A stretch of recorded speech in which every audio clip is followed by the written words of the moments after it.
Remember, jumping in is simply a way to get you some very brief but early exposure to the concept that we are about to discuss. If it doesn't make sense to you, or if you struggle with it, don't worry, because we'll get into the detailed instructions and explanations in just a moment. So let's jump in. Ella duerme. Ella duerme. And please repeat these examples right along with me. Ella duerme.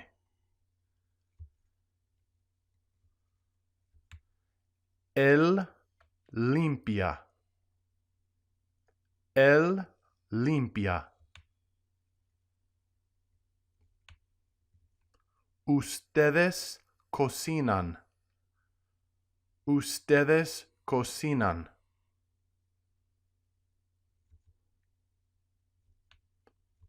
Nosotros dormimos todo el día. Nosotros dormimos todo el día. I'll say this one more time. Nosotros dormimos todo el día.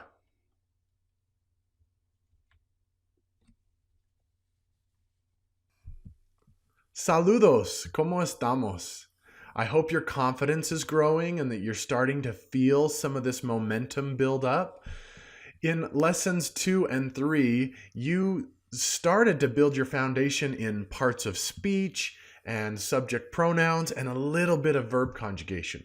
Well, in lessons 4 and 5, we're going to continue to help you build your foundation by diving deeper into subjects and especially verb conjugation. Okay? It's really exciting because every time you learn a new verb, you actually learn how to say a lot of things, almost an exponential amount of things, because every verb has upwards of 14 or 15 different ways to conjugate it.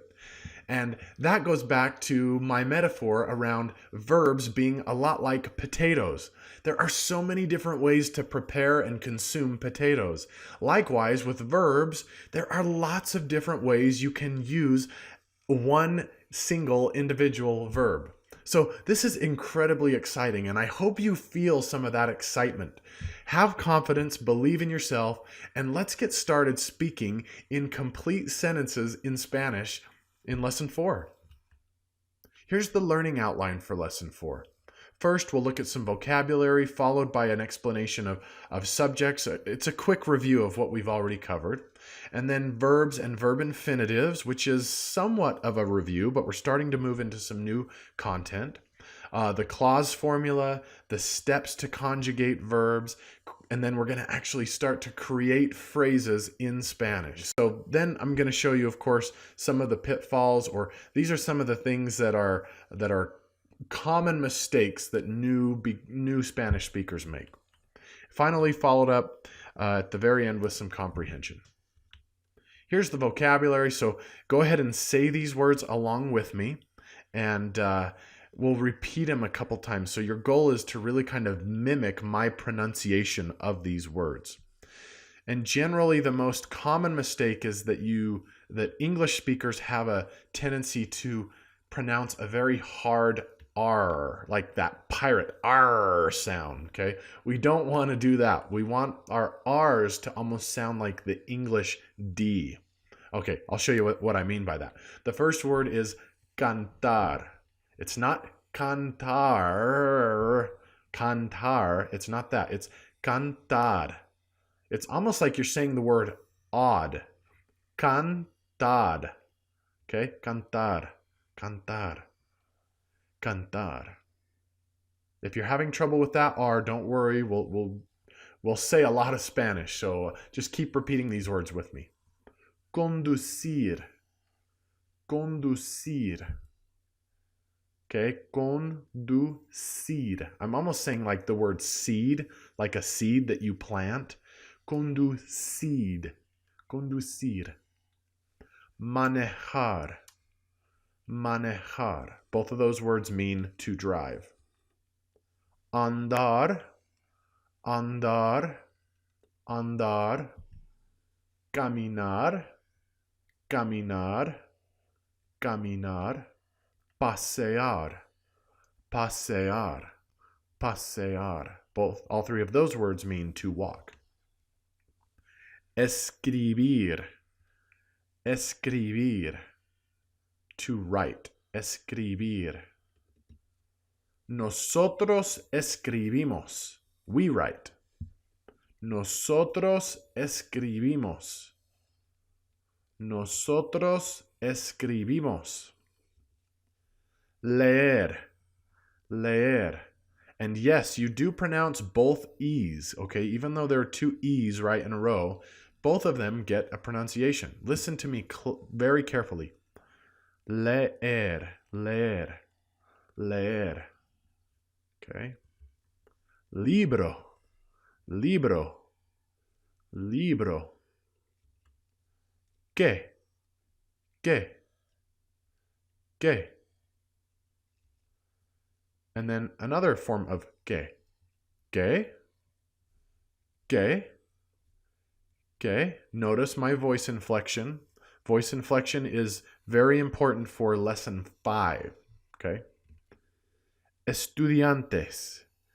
Estudiantes. Estudiantes.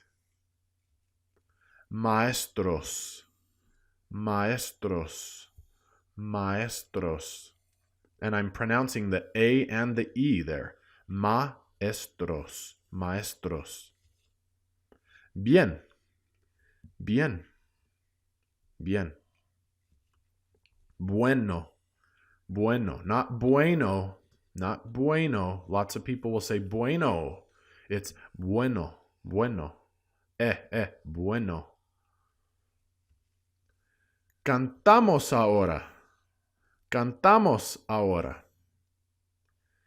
Cantamos is highlighted in yellow because it's the conjugated verb. And its translation into English is also highlighted in yellow. Yo escribo una carta. Yo escribo una carta. Yo escribo una carta. Ellas leen un libro. Ellas leen un libro. Ellas leen un libro. Mi maestra enseña bien. Mi maestra enseña bien. Okay, now if you are worried about the pronunciations, don't be. I have a full lesson on pronunciation later in this very course, and the reason I don't do the lesson on pronunciation first is because I want you to get your hands dirty a little bit. I want you to kind of jump right in and start speaking Spanish as good as you can. And in the beginning, you'll start to recognize words and letters and letter combinations that you're having a hard time with. And so by the time this lesson comes up on pronunciation later in this course, you will have a sense for where you are struggling, what you're good at, and maybe where there are opportunities to improve your pronunciation. Okay? So don't worry so much if you're not quite getting these words now, but just continue to repeat them with me and be patient and you'll get them. All right, let's do a quick review around subjects. A subject is simply the noun that performs the action or the noun that performs the verb, okay? So in the example here, I have Janice plays the guitar for the children. So Janice is the noun that is performing the action. Janice is playing. She's playing the guitar, okay? So the noun is that performs the verb, and remember the verb is the action word, is the subject of the sentence. A lot of people might say, well, why isn't guitar the subject? Or why isn't children the subject?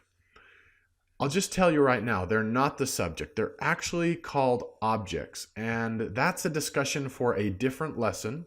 But I wanted to give you that heads up that there is a lesson all about objects, and it's in the intermediate course. So if you're interested, please check out the intermediate Spanish course that I offer. So here is the subject chart in English. We don't often think about this chart because speaking English is just kind of natural for us. But these are the subject pronouns in English. I, you, he, she, it, we, you all, and they. Okay, there are 8 subject pronouns in English. And now here they are in Spanish. And you've probably seen these words before. Yo, tú, él, ella, usted, nosotros, vosotros, ellos, ellas, and ustedes. Okay, so these are the subjects in Spanish that we'll be working with throughout this course. Really important that you know these. I know this is kind of a review from the previous lessons, but it's just a different way to describe or explain what a subject is and why they're so important. All right. Okay, now let's look at what a verb is. And I know this is also a review, but let's go through it together anyway. A verb is an action word. It's a word that's easy to visualize, like running or playing or jumping or throwing or driving or reading or talking. Those are all verbs, okay? So if you're a person and you can do some type of action, chances are it's a verb. Verbs are often paired with subjects. We just talked about subjects. So, I eat, you run, she speaks, we play. And verbs also are written in both the infinitive or conjugated form. They show up in language either way. The infinitive is what I call the verb in its purest form because it has not been conjugated yet. So, to run, to eat, to speak, these are all examples of verb infinitives. A conjugated verb, however, has been paired with a subject. We run, she eats, you guys speak.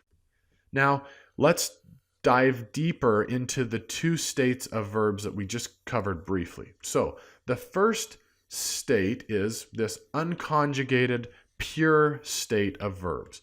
Okay, some of the characteristics of unconjugated verbs are that they are a verb in the purest sense of the word, the purest unconjugated form of the verb. And in Spanish, some examples are comer, cantar, and conducir. Okay, notice these all have a commonality that they end in ER, AR, or IR. And that's how you know in Spanish if a verb is a verb infinitive. Okay? It hasn't been conjugated yet. Also, these verbs, because they haven't been conjugated, they are not paired with a subject. So you would never say something like nosotros cantar. Nosotros is a subject, but you don't pair it with cantar. You have to conjugate cantar in order to pair it with nosotros. Okay, so we'll get more into this in just a second. Verbs, unconjugated verbs are preceded by the word to. To eat, to sing, to drive. We want to sing. Now let's look at conjugated verbs. These are verbs that have been changed, okay? A conjugated verb is one that has been changed. So now notice, comer from the left, the chart at left, changes. It's been changed to como. Cantar has been changed to cantas.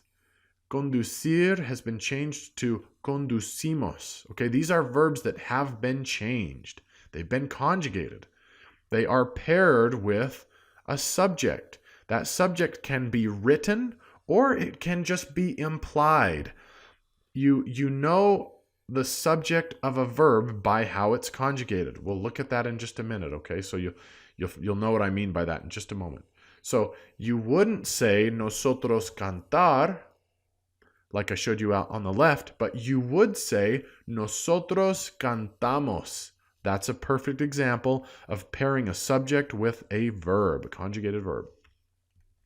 And then, of course, you precede your subject with, you precede your verb with a subject. So we eat, you sing, I drive. These are all examples of verbs that have been conjugated and therefore they have a subject associated with them. Remember from a previous lesson that the formula for a clause is Subject plus a conjugated verb equals a clause, okay? And here's this table. You've seen it before. It basically shows you how we create clauses. So first we have a subject, you. And then we take any unconjugated verb that we want. In this case, I use the verb to eat. So this is a mother verb, or it's a verb infinitive. It hasn't been conjugated. But when we pair it with the subject you, we do have to conjugate it. So to eat becomes eat, and our clause that we get is now you eat. Likewise, with the subject she and the unconjugated verb to eat, we have to conjugate to eat in order to pair it with the subject, and it becomes eats. And now our clause, the clause that we get from this combination, is she eats. It's kind of like we are creating something here. We want to create a sentence, but before we create the full sentence, we have to create a clause. And so we're doing that clause here with the subject and conjugated verb. And pretty soon, by the end of this lesson, we will have a full sentence. So I'm looking forward to that. Okay, so the steps to conjugating verbs in the present tense are as follows. You first identify your subject. Your subject determines everything. It determines how you'll conjugate the verb. So if you're talking about yourself, your subject is going to be I. But if you're talking to somebody else and maybe you're asking them a question, the subject might be you. So it's really important. Identify the subject. Next, all verb infinitives have an AR, ER, or IR ending. So you'll want to drop that ending from the verb. And finally, you will add the appropriate conjugation from the standard conjugation chart in the present tense. And I'll show you those charts now. On the left are the AR present tense verb conjugations, and on the right are the ER or IR present tense verb conjugations. So this is pretty self-explanatory. Verbs that are AR, that end in AR, have these conjugations on the left. You drop the AR ending and you add the conjugation according to the subject and these charts that you're seeing. If it has an ER or IR ending, you do the same thing. You drop the you drop the ER or IR ending, and based on your subject, you add the appropriate conjugation. The chosen subject, so the subject of your communication, determines which conjugation is appropriate. It's almost like these two have to agree. They must agree. You can't use one subject with the wrong conjugation. It just doesn't make sense. Your language and your communication breaks down completely. Here's what I mean by agreement. We have our subjects on the left. We have our standard conjugations on the right. And again, the rule is that the ending or the conjugation must agree with our subject. So for example, if yo is our subject and we are using an AR verb, the correct conjugation has to correspond with yo. Therefore, it has to be this O. So you drop the AR ending and you just add an O. Let's look at another one. If tú is our subject and we have an ER or IR verb, the conjugation that we choose has to correspond with the subject tú, meaning it has to be in the same box from these charts, okay? So you need the left column and the second box down if tú is your subject. So they have to correspond or they have to agree with each other. Another example, if ella is your subject, then you have to choose the corresponding verb conjugation that corresponds with ella. Okay? Finally, if ellos or ellas or ustedes is your subject and your verb is an AR verb, your ending is going to be AN. Okay? Your conjugation or your ending, you're going to drop the AR ending and you're going to add the AN conjugation. So here's a quick exercise we'll do together. I've given you 3 verb infinitives here with their translation into English. So let's just quickly go through them and formulate the correct clause in Spanish. Okay, so the first one is andar. Andar means to walk. So how would you say in Spanish, I walk? Remember our steps. We have to first identify the subject, which is I or yo. And andar is an AR verb, so we're going to drop the AR ending from andar, and we're going to add the conjugation from the standard conjugation charts above for AR, and it just happens to be O. So the answer is yo ando. I walk. Let's do comer. Comer means to eat. How do you say she eats in Spanish? She is ella. So ella is our subject. That we know. Comer is the verb, so we have to drop the ER ending, and now we have to add the appropriate conjugation that corresponds with ella, which in this case is just the letter E. So it becomes ella come. Ella come. Finally, escribir. Escribir is an IR verb, and it means to write. And what I want to know is, how do we say we write in Spanish? Well, nosotros is the subject for we. So with an IR verb, we have to look for the IR conjugation for the subject nosotros, which just so happens to be imos. So to say we write, we drop the IR ending and we add the imos ending, the imos conjugation, and it becomes nosotros escribimos. Great. Okay, so here's a quick exercise.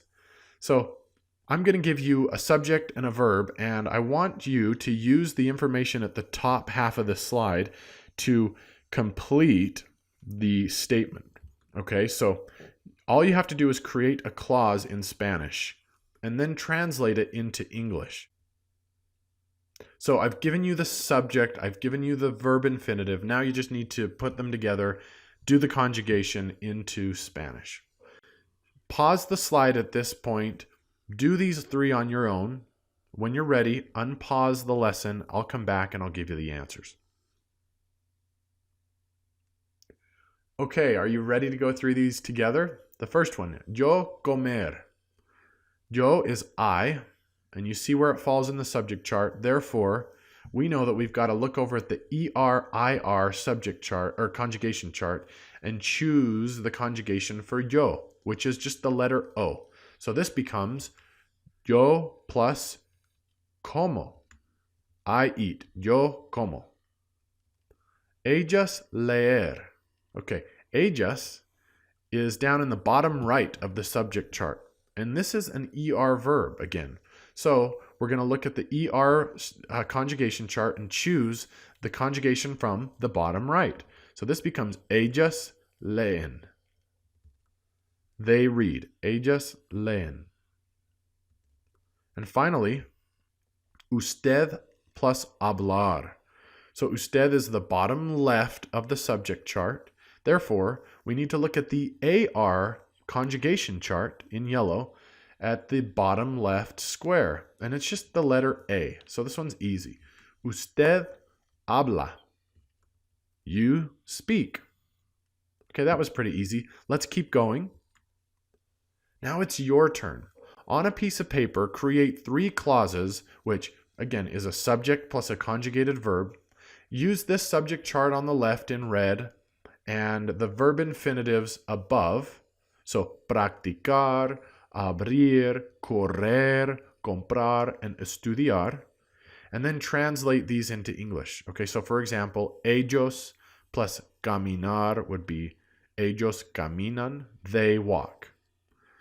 Then as a bonus, I know that we haven't talked a lot about the phrase at the end of the clause, but many of you will have some knowledge of Spanish already, and it's just possible that you might know some words that you could put at the end of these clauses to do, and what this does is it will, to some degree, it will complete your thought. So instead of just saying they walk, you might know how to say they walk to the store. Maybe you don't, so don't get too stressed about this. But if you do, as a bonus, add a phrase of your own at the end of each of these clauses to add a little more color and description to these sentences. So at this point, pause the lesson and then on paper, create those 3 clauses. And then when you're ready, unpause and I'll come back and join you. Okay, I hope you enjoyed that exercise and that you were able to write some things down on paper. That practice of actually writing down Spanish is actually really, really helpful. So I hope you were able to do it and do a quality job. Let's keep going. And because I told you that you would be creating full sentences in lesson 4, it's time to do that.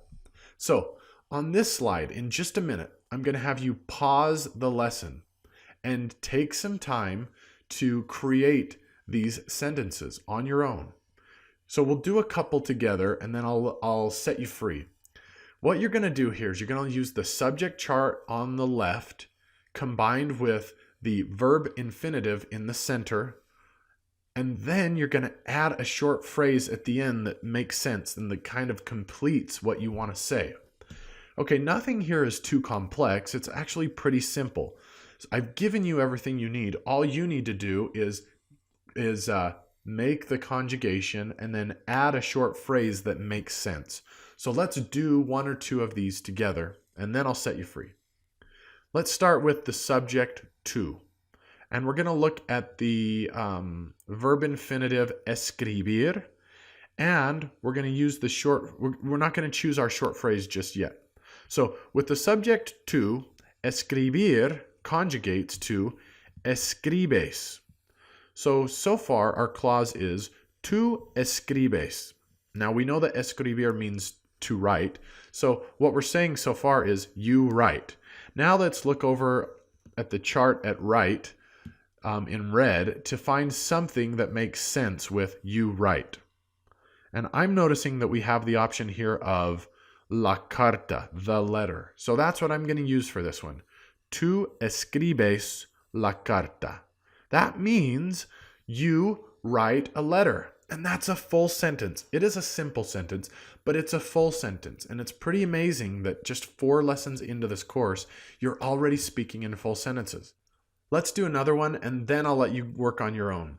So the subject I want to choose is vosotros, the verb hablar, and the short phrase español. So vosotros habláis español. You guys speak Spanish. Vosotros habláis español. Okay, so I took the verb hablar, dropped the AR ending, added the appropriate conjugation for vosotros from the chart in yellow, and added the word español. Now, go ahead and pause the lesson and do a few of these on your own, because this is really great practice and exercise for your ability to speak and comprehend Spanish.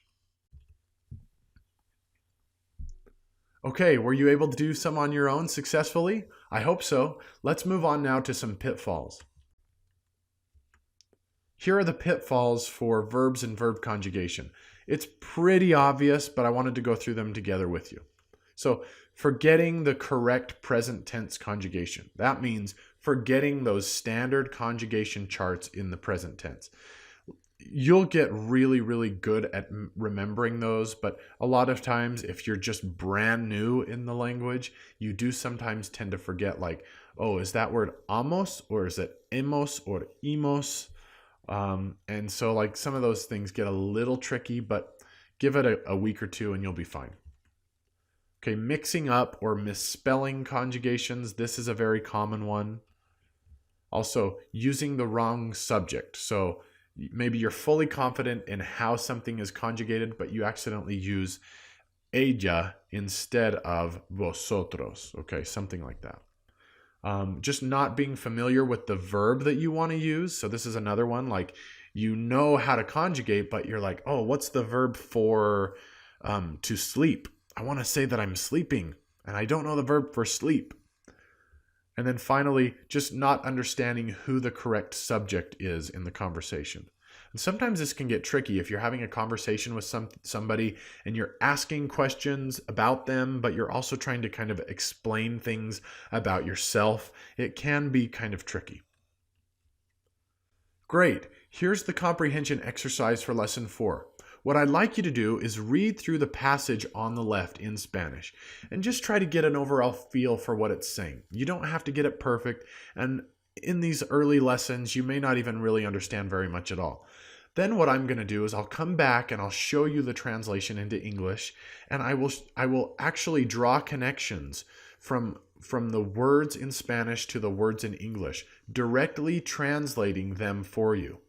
I purposefully write these so that they can be directly translated, so that you can see how the Spanish language is constructed, and you can start to make connections between Spanish and English words. So, at this point, pause the lesson, take some time to read through this out loud to yourself. When you're ready, press play, and I will come back and we'll go through it together. Okay, did you have a chance to read through it on your own? Let's go through it together. Here's the translation into English. Los estudiantes, that means the students. And then here's the conjugated verb. Estudiar was conjugated to estudian. So, los estudiantes estudian, that means the students study. En los libros means in the books. Todos los días means every day. Todos is like every or all. Todos los días. Días is days. Okay, so every day. Y means and. Y ellos tienen interés. So ellos tienen means they have, and interés is interest. So in Spanish we say they have interest, but in English we say they are interested. So there is a little slight disconnect there, but that's good and healthy for you to understand and see, because it shows you that you cannot always directly translate. Okay? So, ellos tienen interés. They are interested en lo que, in that which, okay? Or in what. En lo que means in that which, or in what. La profesora, the professor, enseña, teaches. So, la profesora is the subject, and enseña is the conjugated verb. Great. También, which means also. Ellos usan, they use. Las habilidades, the skills. What does habilidades look like? It looks like abilities. In Spanish, habilidades means skills. Que means that. Aprendan means they learn. So it's a conjugated verb for they learn. Las habilidades que aprenden, the skills that they learn. Mientras means while. Trabajan is another conjugated verb, which means they work. En sus empleos. Empleos, what? It kind of looks like employee or employ. So en sus empleos means at their jobs. Great. So I hope you can make those connections back and forth over the course of this course, the beginner course. We'll do this in pretty much every lesson that we go through, and it will be a really great chance for you to see how the language ties into English. And it is healthy for you to do some of these direct translations, especially in the beginning. But over time, as you get better at speaking Spanish, you will naturally move away from doing this, and you'll speak a more authentic Spanish. Okay, so this is just a temporary exercise to get you up to speed with Spanish. Great job, and let's move on to lesson number 5.